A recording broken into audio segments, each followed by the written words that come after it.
할렐루야. 따라합시다. 대기만성의 인생이 되려면, 다시 한번, 대기만성의 인생이 되려면 인생은 어떻게 보면요, 두 가지를 할 수 있습니다. 하나는 뭐요?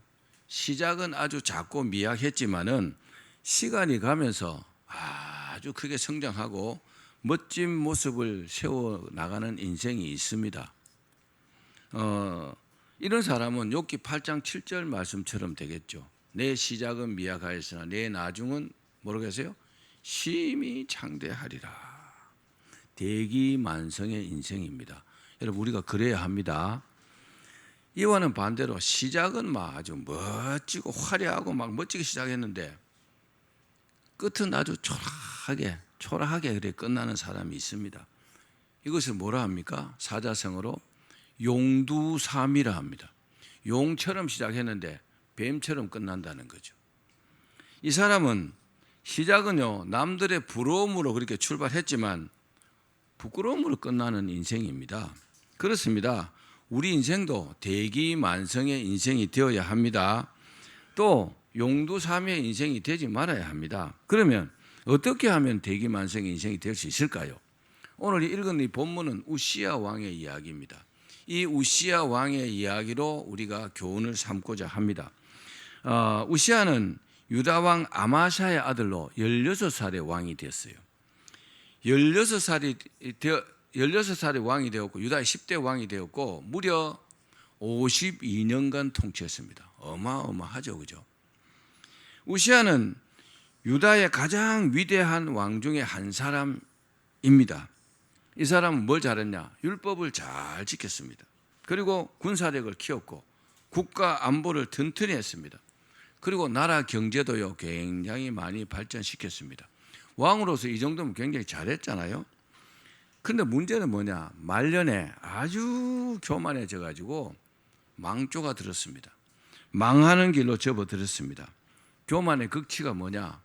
이 왕이잖아요. 왕은 왕으로서 할 일이 있어요. 그런데 하나님의 성전에 들어가고 제사장만이 할 수 있는 그 일을 우시야가 하다가 하나님의 징계를 받고 나병 환자, 문둥병 환자가 되었다는 겁니다. 그래서 15년이나 별궁에서 살다가 죽었습니다. 갇혀서 살다가. 우시야 왕의 모습을 보면 교만하지 말아야 한다는 교훈을 우리가 얻습니다. 우리 말씀을 한번 읽어봅시다. 역대하 26장 16절 말씀. 시작. 그가 강성하여짐에 그의 마음이 교만하여 악을 행하여 그의 하나님 여호와께 범죄하되 곧 여호와의 성전에 들어가서 향단에 분향하려 한지라. 우시야가 인생을 실패하게 된 결정적인 원인이 뭘까요? 교만해졌다는 겁니다. 교만은 패망의 선봉이요 그랬잖아요. 우시야 왕이 왜 교만해졌을까요? 본문에 보니까 그 이유가 그가 강성해짐에 그랬어요. 아주 나라가 부강하고 강성해지니까 갑자기 어깨가 뽕이 뽕 올라가고 굉장히 교만해졌다는 겁니다. 성공하니까 교만해졌다는 겁니다. 근데요, 이럴 가능성이 굉장히 높습니다. 사람도 마찬가지, 우리도 마찬가지입니다. 우리가 갑자기 돈이 막 엄청 수백억 벌었어요. 대부분 다 교만해지더라고요. 교만을 조심해야 합니다. 성경의 교만의 대표적인 사람이 누구예요? 사울입니다. 이스라엘의 초대왕 사울입니다. 우리 사무엘상 9장 21절을 한번 읽어봅시다. 시작. 사울이 대답하여 이르되 나는 이스라엘 지파의 가장 작은 지파 베냐민 사람이 아니니까 또 나의 가족은 베냐민 지파 모든 가족 중에 가장 미약하지 아니하니까 당신이 어찌하여 내게 이같이 말씀하시니까 하니. 사울이요 왕이 되기 전에 굉장히 겸손했어요. 근데 왕이 되고 난 뒤에 완전히 확 달라졌습니다.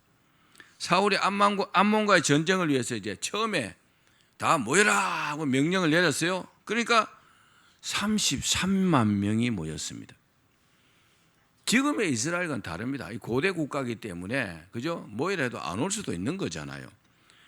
근데 사울이요 우쭐해진 겁니다. 내가 한마디 하니까 이렇게 많이 모여서 우와 내가 대단한 힘이 있구나. 여기서부터 시작된 겁니다. 거기다가 이제 암몬과 전쟁을 하는데 막 대승을 거두었습니다. 조직된 군대가 아닙니다. 그냥 막 농부가 농사 짓다가요, 뭐 그냥 칼 들고 몽둥이 들고 이렇게 모입니다. 칼도 잘 없던 시대입니다. 그런데요, 암몬은 조직된 군대입니다. 그럼에도 불구하고 이스라엘이요 대승을 거두었고 암몬 군사들 다 격퇴를 시켰습니다. 사울이 놀란 거죠. 와, 내가 이렇게 능력이 있었던가? 내 안에 대단한 재능이 있었네. 아마 크게 놀란 것 같아요. 그런데 사울은 왕이 된 2년 후에 블레셋을 공격하면서요, 사람이 이때부터는 완전히 달라졌어요. 어떻게 달라졌느냐? 전쟁을 하면 어떻게 해요? 이스라엘이니까 하나님께 꼭 기도로 물어봐야 되거든요. 선지자를 통해서 꼭 물어봐야 되는데 물어보지도 않고 자기가 판단해갖고 이제 전쟁을 벌인 것입니다. 이건 뭘 의미하느냐? 기도하던 사람이 여러분 기도 안 하면 교만해졌다는 증거입니다. 내가 모든 것을 할 수 있다고 생각하면 기도하지 않습니다. 여러분 돈이 필요합니까? 그러면요 하나님께 돈을 달라고 해야 합니다. 근데 뭐 하는지 압니까? 돈이 필요하면 교만한 사람들은 하나님께 돈 달라고 기도하지 않고 걱정만 잔뜩 합니다. 걱정이요 기도를 덮어버립니다. 왜 그럴까요? 믿음이 없어서 그렇지만 교만해서 그렇습니다. 자기가 어떻게 해결할 수 있을 것 같거든요. 하나님의 도움 따윈 필요 없는 것 같아요. 그래서 사실은 구하지 않습니다. 그래서 마태복음 7장이 뭐라 했어요? 구하라, 찾으라, 문을 두드리라 그랬잖아요. 하나님께 여러분 달라고 해야 합니다. 주십시오. 사실은 간단한데 교만하거나 믿음이 없으면요 하지 않는다는 겁니다. 자, 사울은요 제일 잘못한 게 뭐냐? 사무엘 제사장이 와서 하나님께 제사를 드리고 하나님께 물어보고 응답을 받아갖고 전쟁을 나가야 되는데 사무엘을 기다리는데 사무엘이 잘 안 와요. 사무엘이 좀 늦게 왔어요. 일부러 늦게 왔는지도 모르죠. 그러니까 마음이 급해갖고 자기가 제주가 돼가지고 자기가 제사장이 돼갖고 자기가 제사를 드린 겁니다. 그리고 자 됐다 가자 하고 블레셋과 전쟁을 치른 겁니다. 여러분 아무리 바빠도 바늘 허리에다가 실을 묶어갖고 바느질을 할 수 없잖아요. 그렇죠? 바늘 귀에다 이렇게 꿰야 되는 거잖아요. 아무리 바빠도. 따라합시다. 아무리 바빠도 할 건 해야 한다. 그렇습니다. 성공이요 사람을 바꿔놓습니다. 그러니까 가난한 사람들이 부자가 되면 조심해야 될 게요, 자기가 성공이라는 이 단어를 잘 생각해야 합니다. 그리고 과거를 돌아봐야 돼요. 내가 옛날에 저렇게 가난하고 불쌍한 사람이었는데 그 과거를요 돌아볼 수 있어야 합니다. 그렇지 않고 현재만 생각하면요 굉장히 교만해집니다. 그래서 가난한 사람이 부자가 될 때 제일 조심해야 될 게 뭐요? 교만입니다. 여러분 교만하지 말기를 바랍니다. 성공이요 사람을 착각하게 만들 수 있어요. 자기가 본래 그랬던 사람처럼 이렇게 내가 대단한 사람이다, 내가 대단한 사람이기 때문에 내가 성공을 이룰 수 있다, 내가 성공을 이뤘다, 이게 사람 잡는 겁니다. 그래서 겸손했던 사람이 교만하게 이렇게 싹 바뀌는 겁니다. 저는 그런 사람 굉장히 많이 봤어요. 사랑하는 여러분, 성공에는요 양면성이 있습니다. 우선 성공은요 더 큰 성공을 이루기 위한 디딤돌 역할을 할 수 있어요. 그렇죠? 좀 성공하면 더 크게 성공할 수 있다고요. 돈을 1억 벌기가 어렵지 1억 벌고 나면요 10억 벌기는 훨씬 쉽습니다. 10억 벌었죠 100억 벌기는 더 쉽습니다. 작은 성공이 큰 성공을 이룰 수 있단 말입니다. 그럼 디딤돌 역할을 해야 한다는 거죠. 이건 좋은 겁니다. 자, 우리가 작은 성공을 이루면요 어떨까요? 자신감을 딱 가지게 됩니다. 그래서요 더 큰 성공을 이룰 수 있는 겁니다. 그러나 성공은요 더 큰 성공을 가로막는 그런 어떤 걸림돌 역할도 할 수가 있습니다. 왜냐? 우리가 작은 성공을 이루게 되면 교만해지기 때문에 그렇습니다. 조그마한 성공을 이루면 사람이 싹 달라져요. 교만해지는 거죠. 자기가 대단하다 이 생각 때문에 하나님께 기도하지 않습니다. 교회 열심히 다니면서 기도했고 성공했죠. 바쁘다고 교회도 안 나옵니다. 잘 될 것 같죠? 절대로 그렇지 않습니다. 그 성공을 하나님께서 이루어 주셨다면요, 하나님께서 안 되게 만드십니다. 믿으셔야 합니다. 잘 될수록요, 여러분 더 기도해야 합니다. 하나님과 더 가까워져야 된단 말입니다. 이 사람은요, 좀 잘 되면 성공하면 다른 사람의 의견에 귀를 기울이지 않습니다. 저는 최근에 아주 두 사람을 알게 됐는데, 한 사람은요, 주변에 사람이 한 명도 없어요. 대단한 기업을 합니다. 그 조언을 들을 사람이 없어요. 의견을 들을 사람이 없어요. 그러니까 독불장군입니다. 자기 세계 속에 살더라고요. 그런데 한 사람은 그렇지 않습니다. 한 사람은 주변에 사람이 많아요.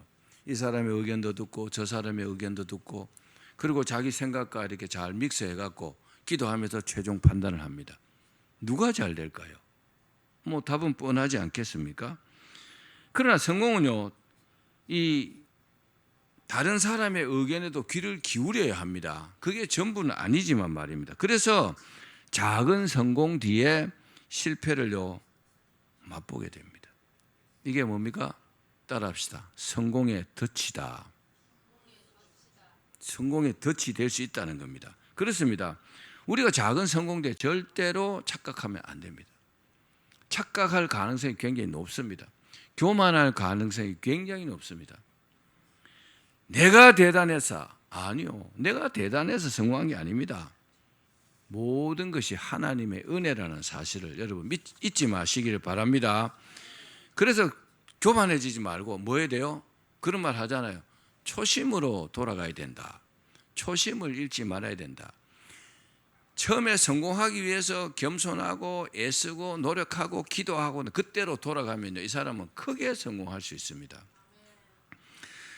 그리고 하나님께서 나와 함께 하심을 깨달아야 합니다. 더 기도하고 하나님을 더 의지해야 합니다. 그래서 성공의 덫에 걸리지 말아야 합니다. 우시아가 왕에 오를 때요, 몇 살요? 16살 때였습니다. 16살이면 우리 다민이 나이 정도 되잖아요. 다민이가 대한민국의 왕이 됐다, 대통령이 됐다, 어떨까요? 잘할 수 있을까요? 아마 저한테 와서 노상 물어볼걸요. 이건 어떻게 하면 됩니까? 저러면 어떻게 해야 됩니까? 그렇죠? 그게 똑똑한 사람이에요. 자기가 다 아는 것처럼 내가 이제 왕인데, 그러면 나라 다 망쳐놓습니다.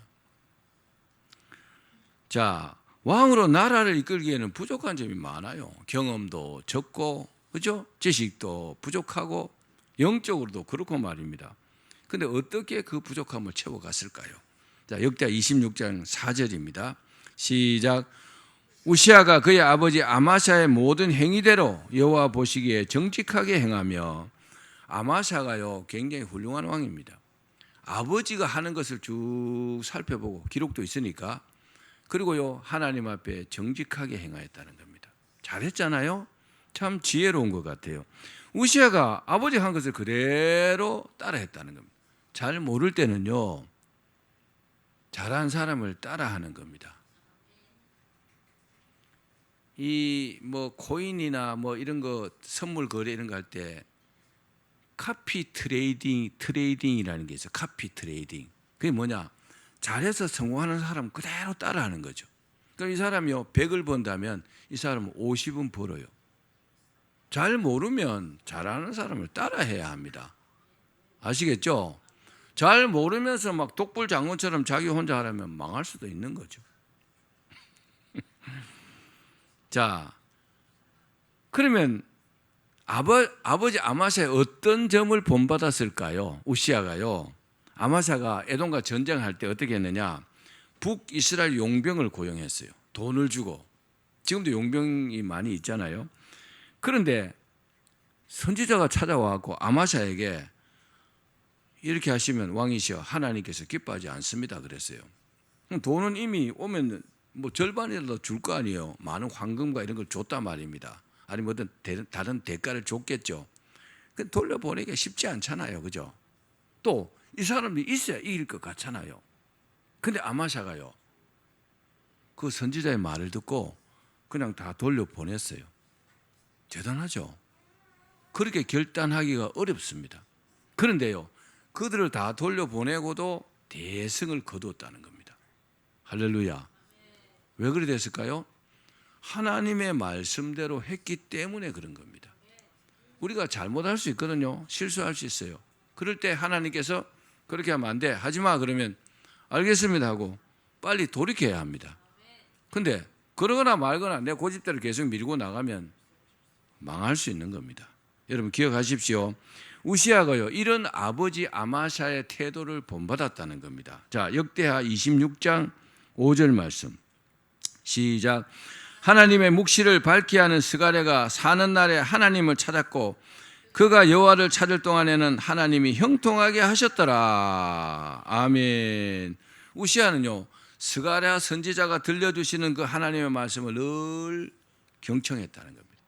그리고 그 말씀을 늘 수용했다는 겁니다. 그래서 아버지가 했던 대로 선지자를 통해서 들려주시는 하나님의 말씀대로 했더니 강성해질 수 있었다는 겁니다. 우리가 하나님의 백성이잖아요. 하나님의 자녀잖아요. 하나님께서 하라 그러면 하고 하지 말라 그러면 안 해야 합니다. 이 원칙만 지켜도 굉장히 잘 될 수 있습니다. 이와는 반대로 이런 일도 있습니다. 역대하 26장 17절 같이 읽어봅시다. 시작. 제사장 아사라가 여호와의 용맹한 제사장 80명을 데리고 그의 뒤를 따라 들어가 우시아 왕 곁에 서서 그에게 이르되, 우시아가 이제 교만해졌어요. 막 전쟁도 이고 나라도 부강해지고 그러니까 교만해져 가지고 제사장의 성전에 들어가고 제사장만이 분향할 수 있어요. 그런데 자기가요 분향하러 성전에 들어갔어요. 여러분 이거는 사람과의 문제가 아니고 하나님과의 문제잖아요. 그렇죠?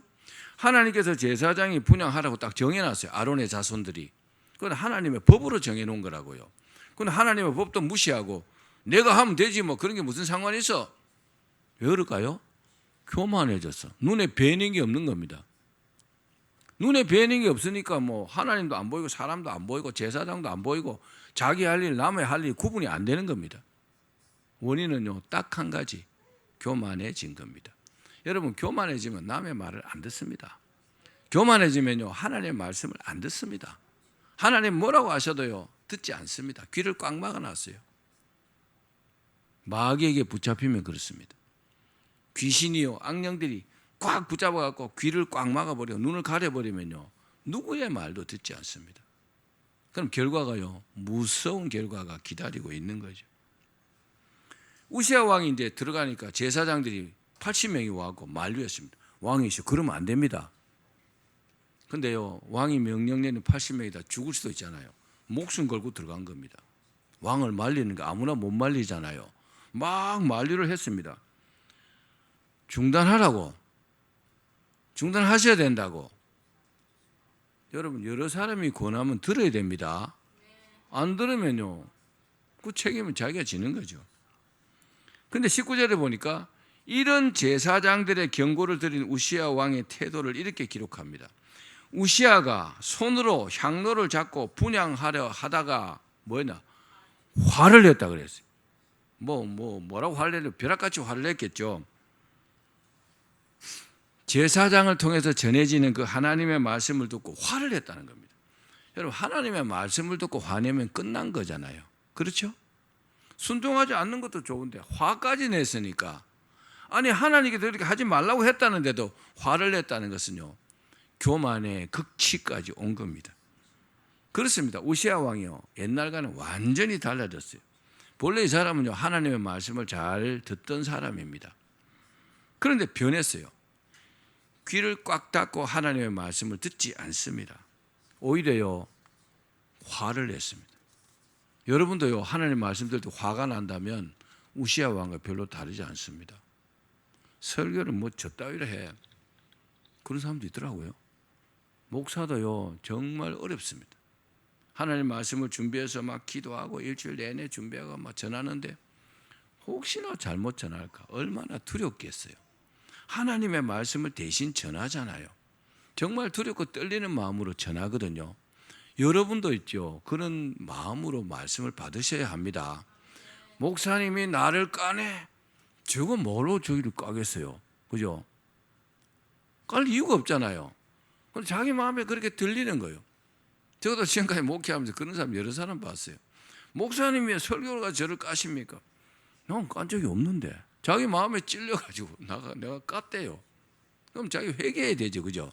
하나님의 말씀을 그렇게 찔렸다면 회개해야 맞는 겁니다. 그런데 그렇게 하고 목사를 공격하는 겁니다. 우시아하고 별로 다를 게 없죠. 그러면 우시아 왕은 왜 이렇게 됐을까요? 우선 성전에서 분향은 오직 제사장만이 할 수 있다는 것은 상식입니다. 자기도 너무나 잘 알고 있어요. 본래 제사장이 했고 그렇게 해왔고 기본적으로 알고 있는 상식이란 말입니다. 근데 이 우시아가 무시한 건지 어쩐지 모르지만 이 말씀을 어겼단 말입니다. 한마디로 어느새 말씀과 쭉 멀어진 채 살고 있었습니다. 여러분들도요, 말씀과 멀어지면 별 이상한 안 좋은 일들이 일어납니다. 그래서 매일매일 성경을 읽어야 합니다. 분량을 정해놓고 뭐 짧게 읽어도 괜찮아요. 근데 정독으로요, 매일매일 읽는 것이 매우 중요합니다. 그리고 기도하면 말입니다. 그러시길 바랍니다. 아무리 바빠도 성경 뭐 한 석 장, 5장 읽는 시간이 뭐 얼마나 걸리겠어요. 마음이 없는 거지. 내가 말씀과 가까이 살아야 되겠다, 이런 생각만 있다면 충분히 할 수가 있습니다. 거기다가 이 사람이 잘못하고 있을 때 하나님께서 말씀을 하셨잖아요. 이건요, 굉장한 축복입니다. 내가 잘못하고 있을 때 하나님께서 나를 외면하시면 끝나는 거잖아요. 근데요, 돌이키기 위해서 그렇게 하지 말라고 말씀하셨잖아요. 하나님께서 얼마나 이를 사랑하는 겁니까? 그렇죠? 그럼요, 기회를 주셨을 때 좋게 받아들여야 되잖아요. 하나님께서 하지 말라고 하네? 근데 어떻게 해요? 하나님 말씀 거부했잖아요. 거부만 했습니까? 화를 냈잖아요. 하나님 말씀하시는데 화를 내면 누구에게 화내는 겁니까? 하나님께 화내는 거잖아요. 그럼 자기가 뭐 하나님보다 더 높아요? 이런 교만의 극치가 어디 있습니까? 그렇습니다. 지금 우시아 왕은 나름대로 성전을 찾아가고 분향을 하려고 했을 겁니다. 왕으로서요, 우상 숭배한 것도 아닙니다. 하나님을 섬기려 한 거잖아요. 엄밀히 따지면 그렇죠? 왕으로서 하나님 앞에 열정을 보였다고도 할 수 있습니다. 그러나 이 사람의 열정은요, 말씀의 기본이 없는 그런 잘못된 열정이었습니다. 이게 문제였다는 겁니다. 여러분, 잘못 아는 것은 내가 잘못 아는 거죠. 내가 잘못 알고 내 나름대로 잘못된 것을 가지고 행동하는 결과는요, 자기에게 온다는 겁니다. 그렇죠? 여러분, 이런 실수를 하지 말기를 바랍니다. 오늘날 우리도요, 이와 유사한 일들이 그리스도인들 가운데 흔히 일어나고 있습니다. 그게 뭘까요? 말씀의 기본이 되지 않는 봉사. 하나님께 봉사하는 것이 믿음으로 해야 되잖아요. 근데 막 억지로 하기 싫은데 억지로 이런 걸 말하는 겁니다. 또 어떤 게 있을까요? 말씀이 없는 예배. 믿음으로 드려지지 않는 그런 예배 말입니다. 또 뭐가 있을까요? 말씀이 없는 헌신. 뭐 반주하고 뭐 성가대하고 뭐 이런 헌신한 이게 어쩔 수 없어서 한다면은 그냥 말씀이 없어서 그렇습니다.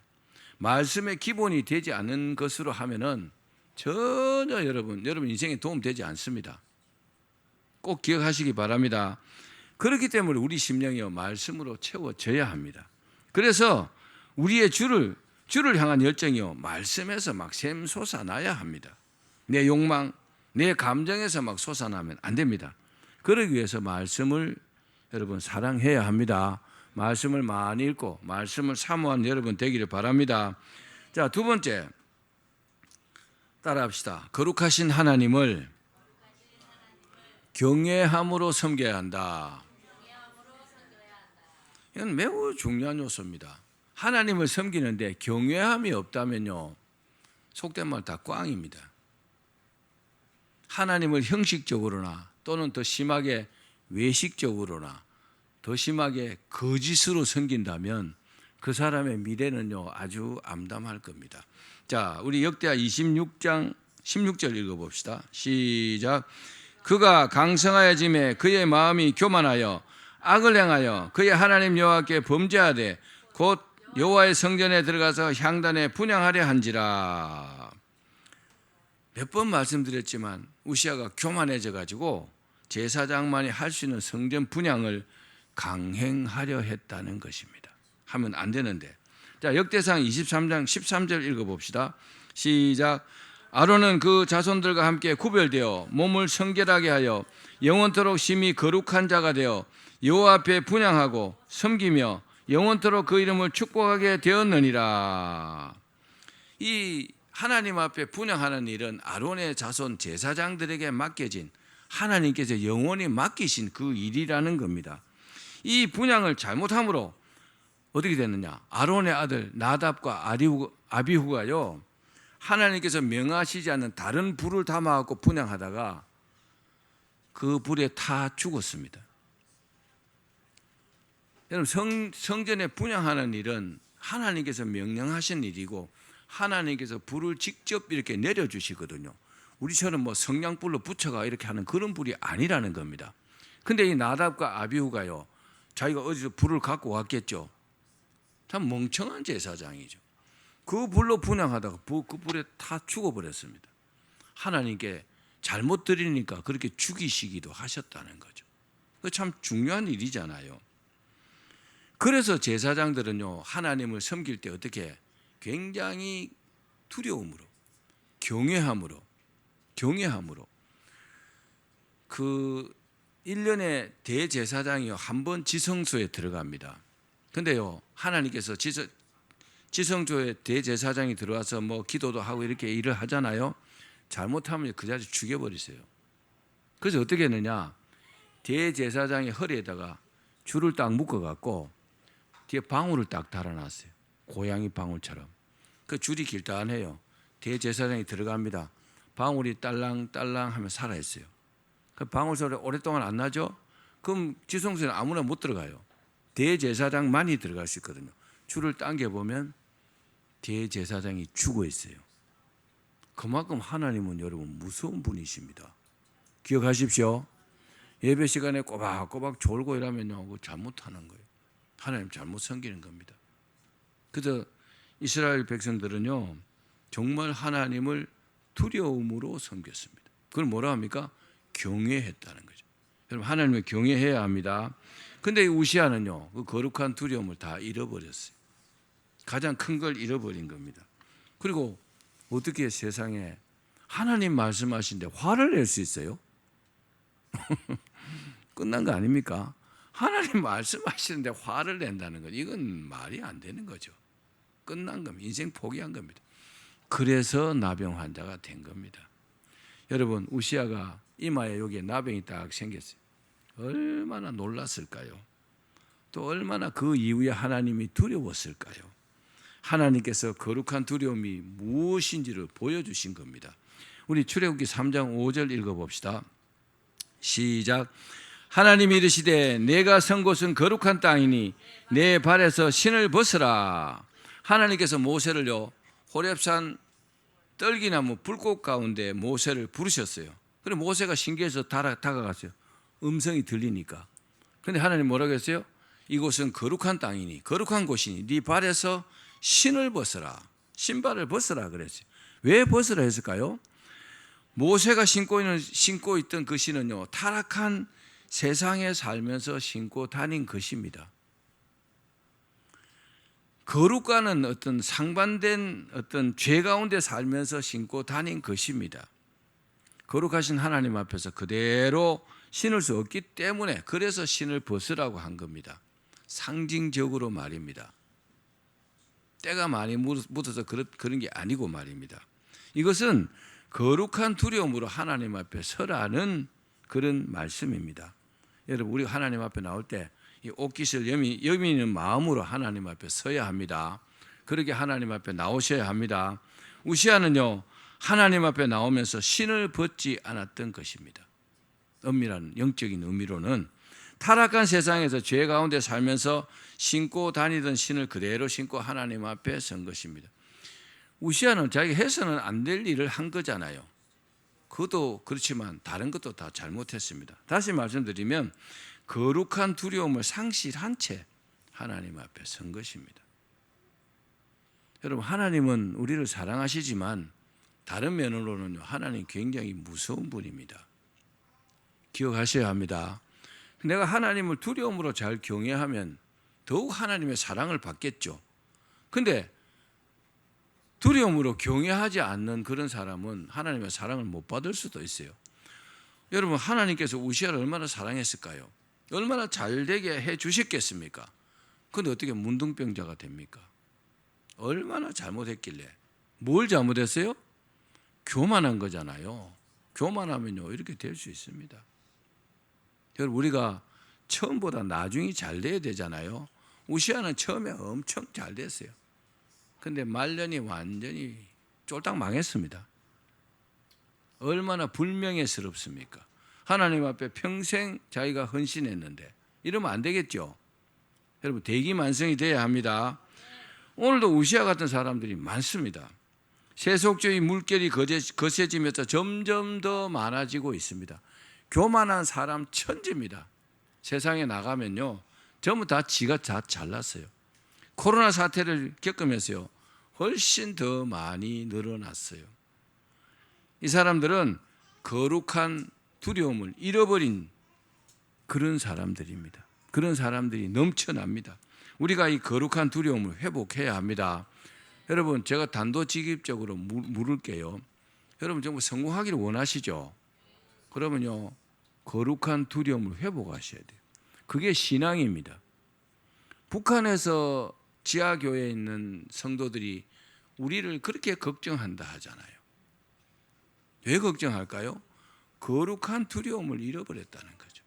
하나님을 두려워하지 않고 기도도 하지 않고 그냥 세상 물정에 그게 편승해가지고 어떤 물질 문명이에요. 물질 문화에 거기 속해가지고 편승해가지고 하나님을 두려워하지 않는다는 겁니다.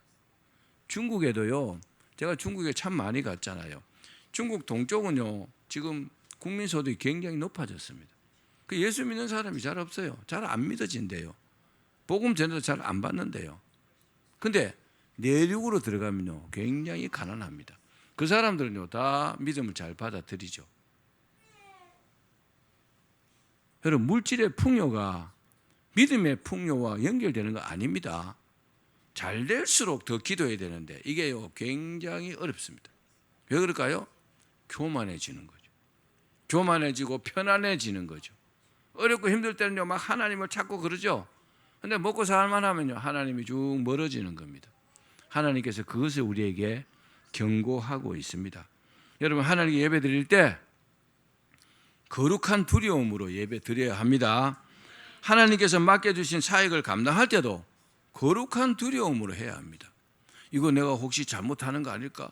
내가 최선을 다해야 되는데 그런 생각으로 하셔야 된다는 겁니다. 하나님께서 보내셔서 세상에서 우리의 일상을 살아갈 때 그 거룩한 두려움을 절대로 여러분 잃어버리시면 안 됩니다. 그걸 잃어버리시면 대기만성은 없다고 보셔야 합니다. 그러나 내가 시간이 가면서요 점점 더 거룩한 두려움이 점점 더하다면 그 대기만성은요 보장될 것입니다. 말씀을 맺겠습니다. 우리의 인생은요 끝이 좋아야 합니다. 따라합시다. 끝이 좋아야 한다. 그러기 위해서는 성공의 덫에 빠지지 말아야 합니다. 성공한 뒤에 결코 교만하지 말아야 합니다. 정말 더 성공하고 싶으면요 교만을 버려야 합니다. 그래서 더욱더 뭐 해야 돼요? 말씀으로 채워야 합니다. 그리고 거룩한 두려움으로 살아야 합니다. 그러면 결국 성공할 것이고 대기만성의 인생이 될 것입니다. 그렇게 되시기를 주의 이름으로 축원합니다.